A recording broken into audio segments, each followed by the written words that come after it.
Já deu o horário? Sim, vamos ler, pode ler. Já deu o horário já. João capítulo 17. Hoje é dia 2. Sim. Depois de assim falar, Jesus, levantando os olhos ao céu, disse: Pai, é chegada a hora. Glorifica o teu filho, para que também o filho te glorifique. Assim como lhe destes autoridade sobre toda a carne, para que dê a vida eterna a todos aqueles que lhes têm dado. E a vida eterna é esta, que te conheçam a ti, o único Deus verdadeiro, e a Jesus Cristo, aquele que tu enviaste. Eu te glorifiquei na terra, completando a obra que me deste prazer, que me deste para fazer. Agora, pois, glorifica-me tu, ó Pai, junto de ti mesmo, com aquela glória que eu tinha contigo antes que o mundo existisse. Manifestei o teu nome aos homens que do mundo me deste. Eram teus e tu me destes, e guardaram a tua palavra.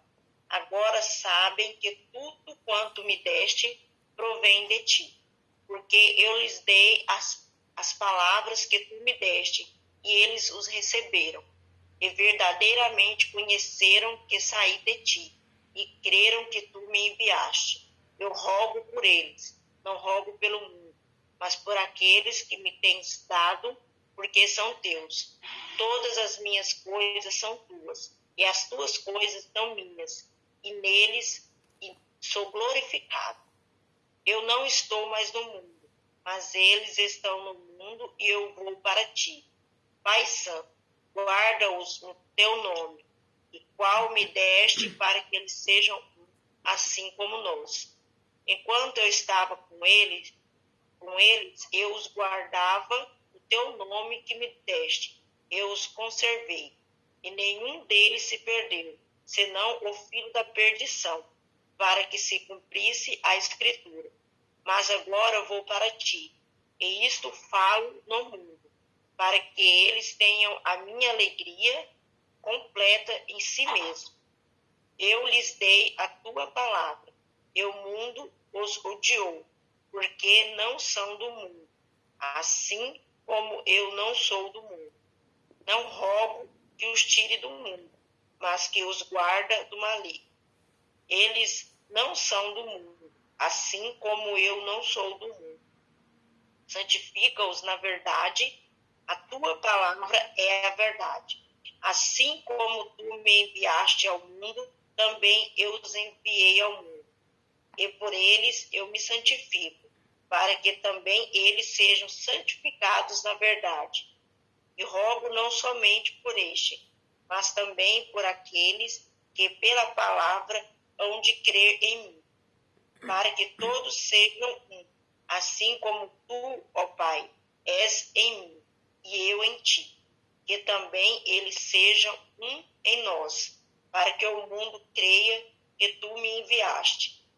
Eu lhes dei glória que a mim me deste, para que sejam um, como nós somos um. Eu neles e tu em mim, para que eles sejam perfeitos em unidade, a fim de que o mundo conheça que tu me enviaste e que os arraste a eles, assim como me amaste a mim.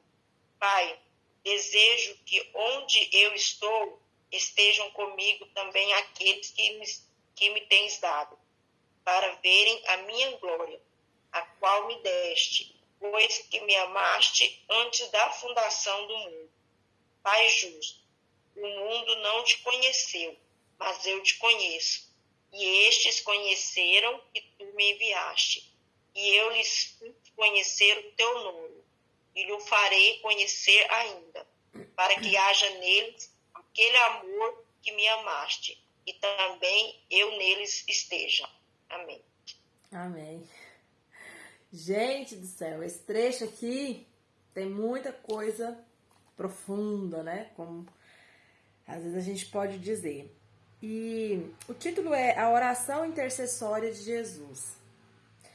E é interessante que a gente percebe que Jesus ele faz essa oração Mas provavelmente o maior objetivo de Jesus aqui é dar como que eu posso dizer, dar um exemplo, né? Eu penso que quando Jesus faz essa oração e em voz alta, porque João teve a capacidade, né, de guardar algumas partes dessa oração, guardar, né, qual era o teor dessa oração, do que se tratava essa oração. Eu penso que o objetivo maior de Jesus não era nem assim de orar mesmo, porque orar, ele fazia isso já constantemente, mas era de mostrar para quem estava ouvindo Jesus qual era o teor da oração de Jesus, como ele falava com o Pai, como ele levava, né, as suas questões ao Pai. E aí dá para a gente discutir bastante sobre o que a gente tem tentado entender, que é esse relacionamento de Jesus com Deus, que ora parece uma coisa só, ora parece uma coisa tão distinta, né? E aqui dá pra gente discutir, porque tem vários elementos aqui que mostra, né, toda essa dinâmica, né, se eu posso dizer assim, desse relacionamento. Então, olha que coisa interessante da gente pensar sobre essa condição. Então, vamos tentar pensar nessa condição de como Jesus se coloca nesse relacionamento com o Pai, né? Aí aqui no versículo 2, antes de falar sobre isso, tem uma palavrinha que eu quero perguntar para vocês. Assim como lhe deste autoridade sobre toda a carne, para que dê a vida eterna a todos aqueles que lhes tens dado. Essa carne, ele está dizendo sobre toda a terra ou sobre aqueles que lá na frente ele vai se referir que eram os seus? Vamos ler do começo, ó. Depois de assim falar, né, do que Jesus estava falando, Jesus, levantando os olhos ao céu, disse: Pai, é chegada a hora.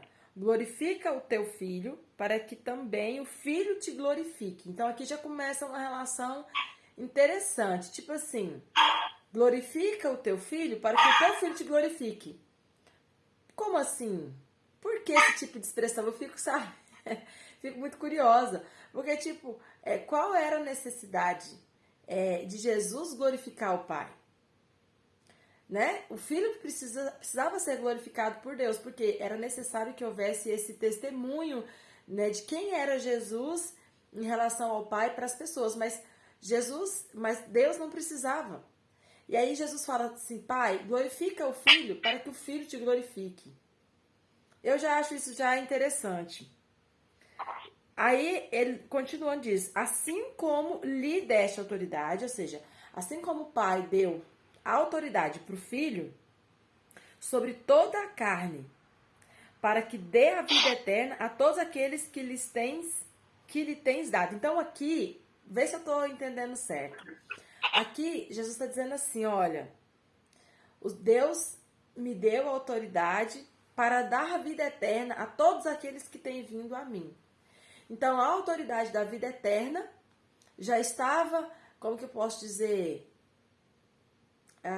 de posse de Jesus, e ele já podia dar essa vida eterna ou não.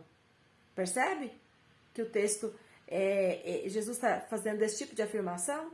Jesus está dizendo: para que dê a vida eterna a todos aqueles que lhe tens dado, ou seja, aqueles que Deus tem dado a Jesus, Jesus tem o poder de dar vida eterna a eles.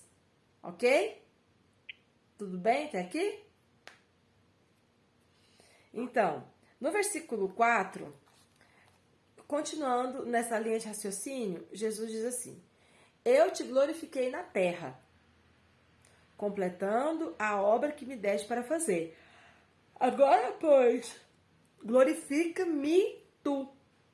Então, primeiro, lá em cima, Jesus fala, né, que Deus glorificou o Filho e agora o Filho vai glorificar o Pai. Aqui ele já fala que ele glorificou a Deus e que agora, né, o Pai vai glorificar ele. Vocês conseguem perceber esses paralelos que Jesus faz entre esse relacionamento, que um está sempre aprovando o outro e um está sempre glorificando. Esse glorificar que Jesus usa muito, ele tem uma conotação de aprovação. sabe? É como se Deus estivesse aprovando Jesus. E aí aqui Jesus está dizendo, olha, agora pois, glorifica-me tu, ou seja, me aprova você, né? Me dá o seu, né, o seu parecer positivo, junto de ti mesmo. Ou seja, aqui Jesus ele já está preparando os discípulos para a sua partida. E aqui esse versículo ele traz algo bem interessante, o 5, ó. Agora, olha o 5, presta atenção no 5. Agora, pois, glorifica-me tu, ó Pai, junto de ti mesmo. Ou seja, me dá a aprovação que eu preciso junto de você mesmo. Por que Jesus está falando junto de você mesmo? Porque aqui na terra Jesus já tinha tido essa aprovação, essa glorificação. Aqui na terra, Deus já havia deixado claro, né, a aprovação de Jesus como filho, né, a escolha de Jesus e evidenciado que Jesus era, né, o enviado de Deus, o filho de Deus. Tanto é que nos versículos anteriores, Jesus fala, olha, eles já creram, e mais para frente, na leitura de hoje, Jesus vai falar de novo, olha, Deus, eles já creram. Aqueles que o Senhor, né, me confiou, eles acreditam que eu vim de ti. Então agora, me aprova junto de ti. Por quê? Porque aqui na terra, Jesus já tinha essa aprovação. Ele já tinha sido glorificado pelo Pai nesse sentido, de ser aprovado pelo Pai, né? De ser... como que eu posso dizer? De ser elogiado pelo Pai, né? Traz muito essa conotação. E aí, continuando no 5, ele fala, né? Glorifica-me, ó Pai, junto de ti mesmo. Por quê? Porque eu estou indo para ti. Com aquela glória que eu tinha contigo antes que o mundo existisse. Olha que coisa interessante. Por isso que Filipenses vai dizer que ele abriu mão, né, da glória, vai falar assim que sendo Deus, se despiu, né, de toda a sua glória para se tornar como homem. Por quê? Porque essa foi uma das condições propostas para Jesus. E aqui Jesus, ele já vislumbrava voltar, né, para estar com o Pai. E quando ele estava com esse Pai? Antes que o mundo existisse. Então, perceba que quando a gente fala sobre essa questão de Jesus, né, estar em Deus, dessa essência que a gente fala que é a única, a gente percebe que ao mundo, né, como existe, como nós vemos, ele foi criado e ele está preso ao tempo, mas Jesus não está preso ao tempo. Jesus ele já existia na eternidade. E tem algumas passagens na Bíblia que nos fazem uma alusão ao plano de salvação já estabelecido antes da fundação do mundo. Então, isso nos leva a entender que a história, ela existe no tempo, para nós entendermos, porque nós estamos no tempo, mas a eternidade, Cristo, o plano de salvação, ele já existia antes da criação do mundo, mas ele foi revelado no tempo para fazer sentido para nós. Deu para entender? Tranquilo? Continuando, então. Então, olha que coisa interessante. Jesus aqui, ele já está nessa oração dizendo para Deus, olha Deus, eu já estou terminando a obra aqui na terra. Obrigado, porque o Senhor me ajudou, o Senhor me glorificou, o Senhor me mostrou aos homens quem eu sou em ti. Mas agora eu quero essa glorificação junto de ti. Porque aqui o meu trabalho já está terminando. São os momentos finais. Agora eu volto para ti, para onde eu existia, para onde eu estava. Aqui ele fala, né? A glória que eu tinha contigo antes que o mundo existisse. Ok? Então Jesus ele está aqui se preparando, né? E preparando os discípulos para entenderem que embora Jesus não fosse estar mais com eles aqui, Jesus voltava para o lugar onde ele sempre esteve, que era junto do Pai, ok? Só que agora em uma forma corpórea. Jesus ele não perde essa forma corpórea. Ele assumiu e ele não perde. Embora seja um corpo, né, glorificado, um corpo glorioso e muito superior, né, ao que nós teremos, ele tem essa forma. Por quê? Porque a Bíblia fala que nós veremos Jesus, veremos suas mãos e veremos a glória de Deus em Cristo, né? E ainda vai falar que Cristo é o resplendor da glória de Deus. Então, a gente pode tentar imaginar assim, como a gente entende que Deus está no trono e Jesus está à direita do Pai, eu, né, na minha cacholinha pequenininha, para tentar entender, eu imagino assim, Deus está aqui no trono sentado e a glória dele é tão grande, o resplendor dele é tão grande, o poder é tão que isso como é que é a palavra?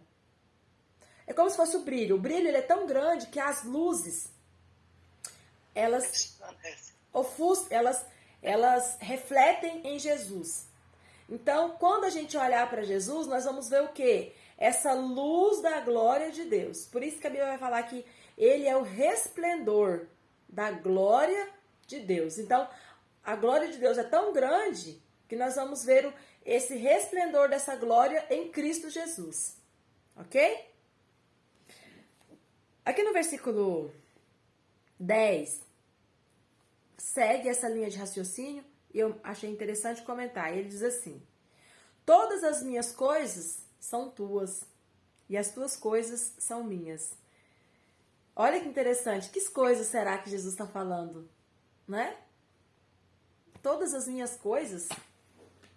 Será que a gente pode atribuir essas coisas a essa glória?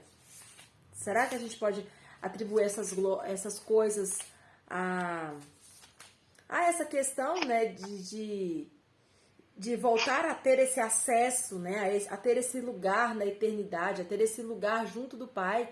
Então, será que Jesus está falando disso? Olha, todas essas glórias, toda essa eternidade são minhas, mas as minhas coisas são tuas também. Deixa eu só ver nessa outra versão aqui, 17:10. Aqui na King James diz assim: ah, não, olha que legal. Olha que legal, eu não sabia disso. Na King James tem outra tradução. Todos os meus são teus, e os teus são meus, e eu sou glorificado neles. Olha que interessante. Aqui, essas coisas que Jesus está dizendo, ele está se referindo àqueles que Deus deu para eles. Então, a gente pode entender que essa tradução aqui usou coisas, porque Jesus ele usou aqui um sentido de posse. São meus, né? Eu os possuo. Interessante, né? Eu não ia imaginar isso, né? Assim, sozinha.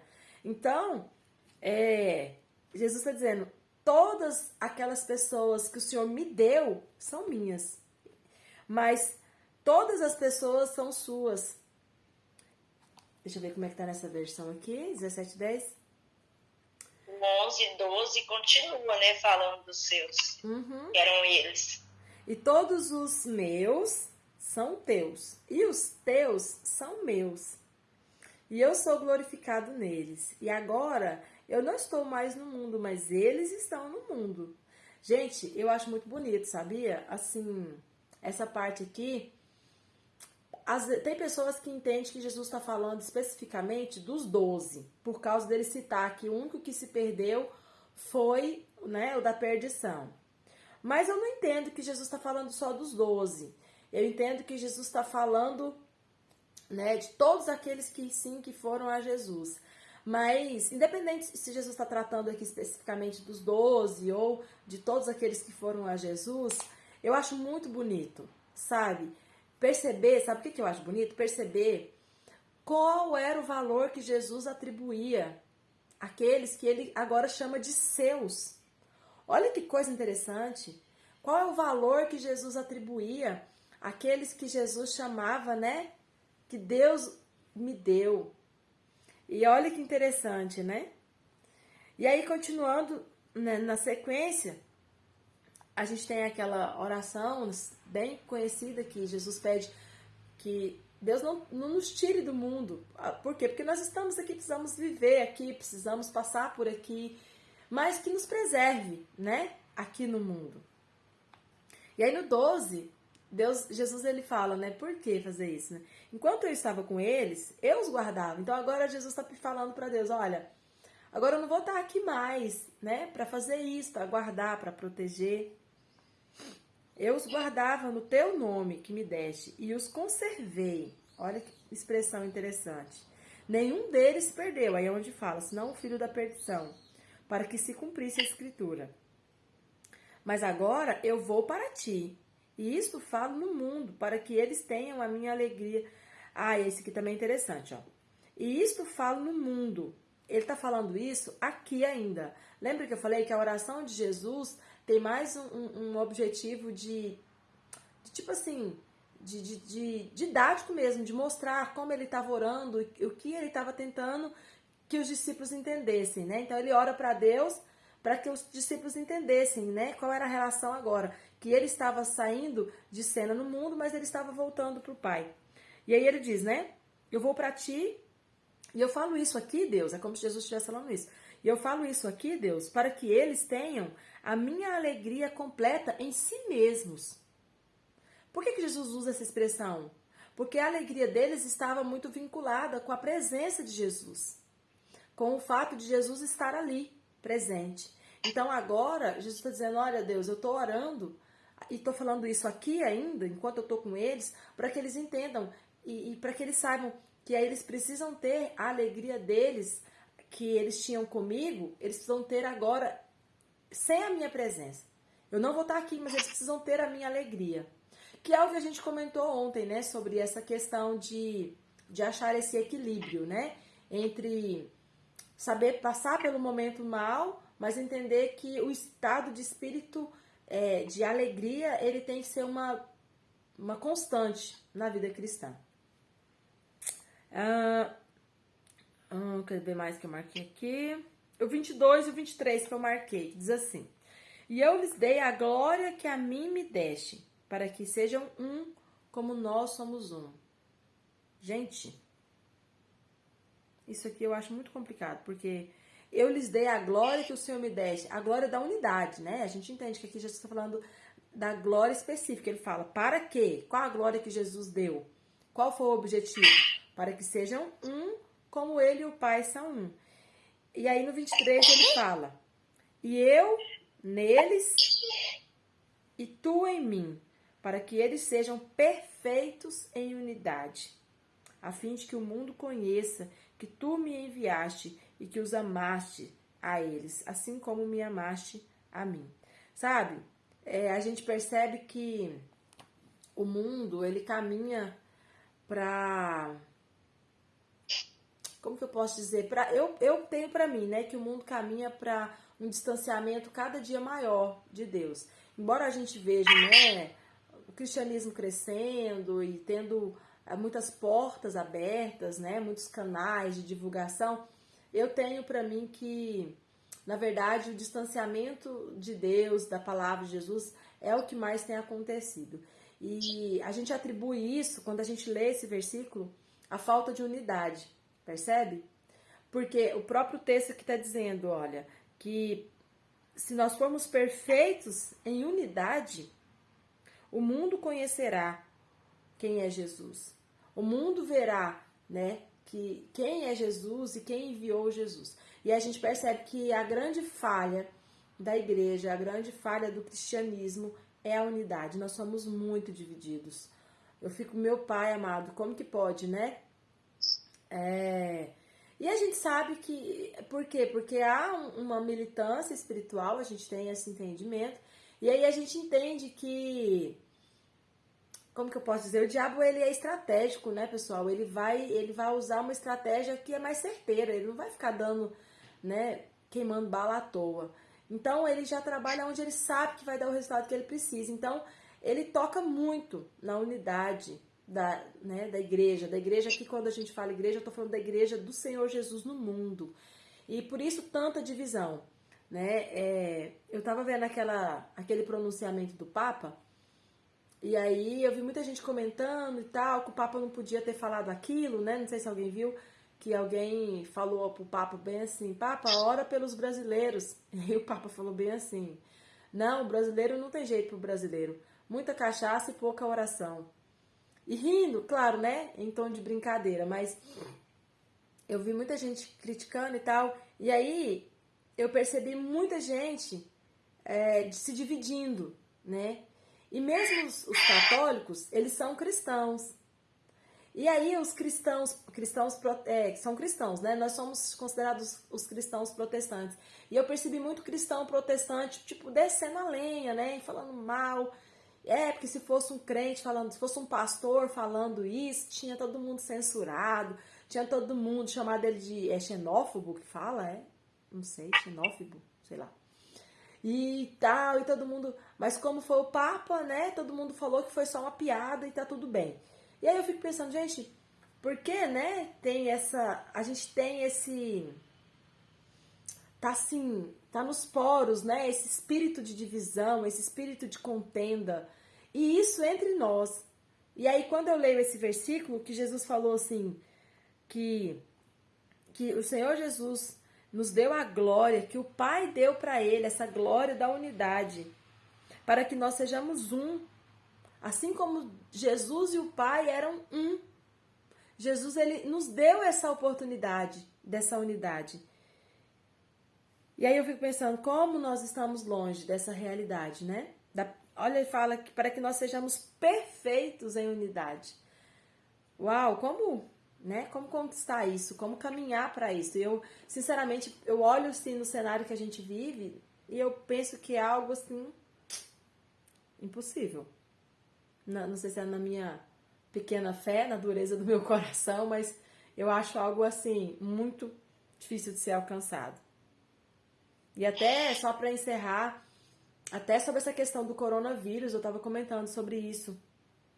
Como a gente não percebe, né, essa porta que foi o coronavírus para entrar tanta coisa ruim nas nossas igrejas, tanta divisão, né, tanta intolerância, e dentro das nossas comunidades, né, as pessoas elas estão divididas, né, uma irmã estava falando lá que um filho, o irmão dela, os pais são idosos e os irmãos dela fez uma placa e colocou lá na porta, aqui mora um casal de idosos, por favor, não visitem. E aí os outros irmãos não concordaram e ficaram assim, horrorizados, e falou que não, porque isso ia causar uma estranheza com a vizinhança, e os pais, se os pais soubessem, eles iam ficar chateados, porque tinha algumas pessoas que eram próximas e que tinham o hábito de ir lá visitar esses idosos. E se eles colocassem aquela placa, essas pessoas não iriam e os pais iriam sentir, e aquele discurso de sempre que a gente sabe. E assim, dividiu os irmãos, sabe? E isso é um exemplo entre milhões de exemplos, né? A gente vê muita briga nas redes sociais, né? Porque alguém foi na praça, alguém levou o idoso para fazer compra, e aí alguém defende que isso ajuda na sanidade mental daquele idoso, se sentir útil. É a única coisa que ele ainda faz para ver que tá vivo, né? Escolher com as próprias mãos ali a batatinha que ele quer comprar. E aí a outra já fala que não, que isso é um absurdo. E tudo isso é divisão. E tudo isso a gente não percebe que foi uma porta, né? Uma janela que o inimigo tá usando e ele vai achar, e se não tiver ele vai criar, né? Então, assim, essa questão da unidade, eu sinceramente, eu acho que é algo assim que a igreja nunca vai alcançar. E eu acho que talvez isso esteja relacionado com por que as pessoas não estão vendo Jesus, né? Não estão... por que não há essa conversão em massa no mundo? Porque um dos pilares para isso ser alcançado era a unidade perfeita. E nós não alcançamos essa unidade perfeita, né? Bom, é isso. Que Deus nos ajude, né? Daiane, mas eu acho que muito no Brasil, eu não vou falar, né, no tipo fora, eu não sei a cultura, mas o Brasil, ele tem uma cultura de você mesmo, por exemplo, assim, eu nasci, fui criada numa igreja católica, né, catolicismo, da gente ir mesmo, minha mãe era aquela, assim, sabe, devota, e aquela coisa, nós éramos obrigados a ir, igual hoje eu faço com os meus filhos, né, e assim, era normal já criar na gente que crente era assim, era para encher bucho de pastor, era para isso. Então, criando, tipo assim, aquela rivalidade, né? Então, já foi criando aquela rivalidade.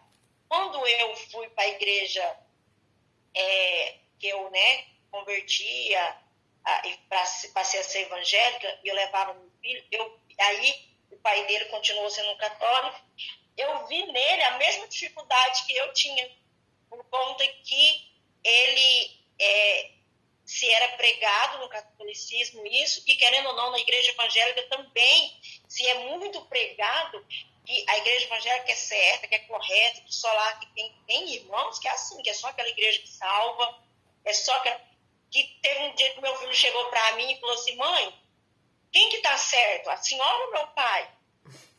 Aí eu falei assim, a Bíblia. O que tiver na Bíblia você segue. Nem eu e nem seu pai, mas o que tiver na Bíblia você segue. Porque, infelizmente, vai se colocando essa rivalidade. E é normal, por exemplo, assim, meus pais são idosos, né? Moram numa chácara e nós temos o costume de todo final de semana nós vamos para casa dos meus pais. Todo final de semana. E quando iniciou esse negócio de isolamento, assim, muito difícil para nós, porque se nós conseguimos ficássemos 2 finais de semana sem ir, depois nós não conseguimos mais. E meus pais sofreram. Então nós continuamos indo. E devido assim, meus irmãos ser militar, eu trabalhar na saúde, a gente é muito criticado. Muito criticado. E torna-se hipocrisia, porque as pessoas, elas hoje querem voltar uma coisa assim que seja correto, que tem que ser feito, mas no fundo ninguém faz. Sim. Ninguém faz, você tá entendendo? Todo mundo continua lá dentro da sua casa, chamando seus irmãos, fazendo um aniversário escondidinho, todo mundo continua indo na casa do coleguinha lá, almoçando, você tá entendendo? Mas aí o povo tem que mostrar, mas isso é errado, isso é... Não. Aí eu fico indo, falo assim, não, já estou indo lá no final de semana aglomerar. Eu aglomero todo final de semana, porque isso aí é meio cultural, acho que criticar Isso aí vai mudar. E assim, igual você falou sobre a divisão, é normal, você viu o que você falou? É normal. Mas por que é normal? Porque houve uma infiltração de divisão, não era para ser normal. E é isso que o texto está dizendo. O que Jesus disse? Eu dou a glória da unidade para vocês, para que vocês sejam um, assim como eu e o Pai somos um. Mas por que não acontece? Porque houve uma infiltração de divisão. E aí essa infiltração, ela se ramificou. E aí a gente já aceitou isso como normal. A gente vive dividido, né? É igual você falou, isso é nítido. Mas e aí? Né? Como fazer com isso? Não sei. Não sei. É um desafio. É bíblico? Não, não é. Tá errado.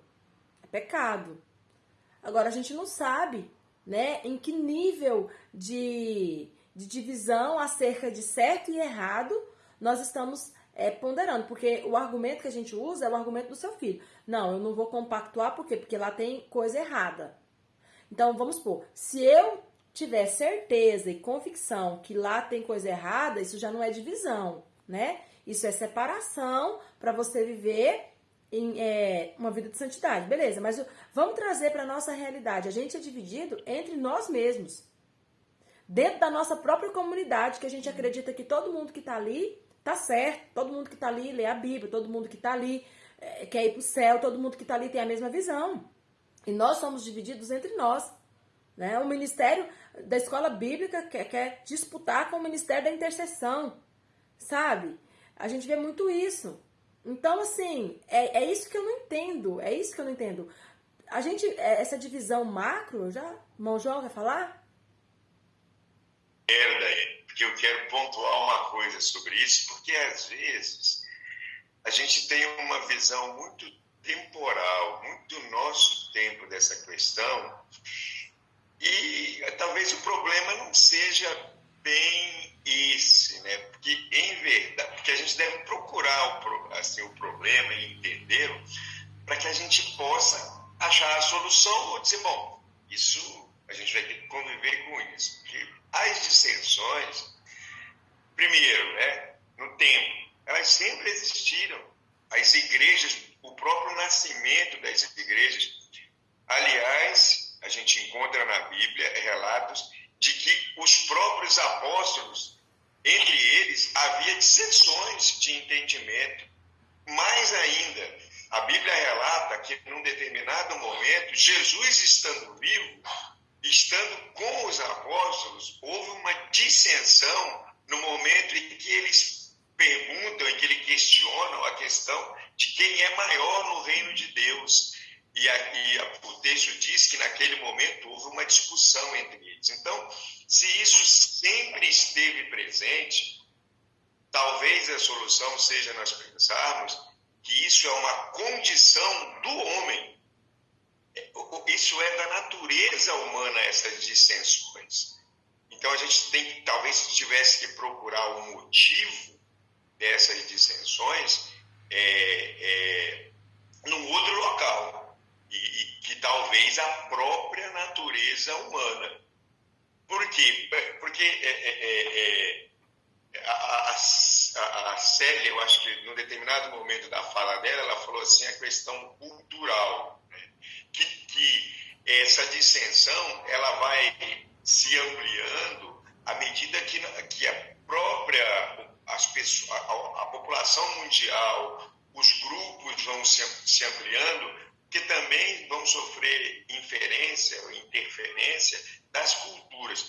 O sujeito que é católico, por exemplo, não estou aqui fazendo nenhum juízo de valor negativo, mas ele vem de uma tradição, de uma cultura que não lê a Bíblia. Isso é normal? É normal, porque até 1500, 1600 e pouco, que é relativamente pouco tempo, a Igreja Católica proibia que se lesse a Bíblia. A Igreja Católica, então, essa é uma das teses dos reformadores da Igreja, de que não, é quando me salva, Daiane. Lutero vai defender que todos deveriam ler a Bíblia, que a Bíblia deveria ser publicada, que ele vai para a Alemanha e edita a Bíblia e começa... Então, eles vêm dessa tradição. E aí vem do comodismo, que é natural também do ser humano, de se alguém faz por mim, deixa que alguém faça, né? Então, talvez essa condição da dissensão, seja uma contradição da condição humana. Uma contradição por quê? Porque nós não vivemos sozinhos. Eu queria ter falado isso sobre o texto que Jesus fala, né? Nós não vivemos só, nós precisamos de outro. E talvez essa oração e esse momento era exatamente o instante que Jesus estava falando para... Justamente. A intenção do texto, então, a gente pode entender dessa forma, né? Já que vocês têm uma predisposição a serem divididos, se unam. Não deixe que essa predisposição, não deixe que essa raiz de divisão possa causar efetivamente essa divisão no meio de vocês, né? Então, que Deus nos ajude, né? Como eu disse, vamos nos policiar e buscar uma vida com mais unidade. Bom, isso aí, pessoal. Beijo, até amanhã.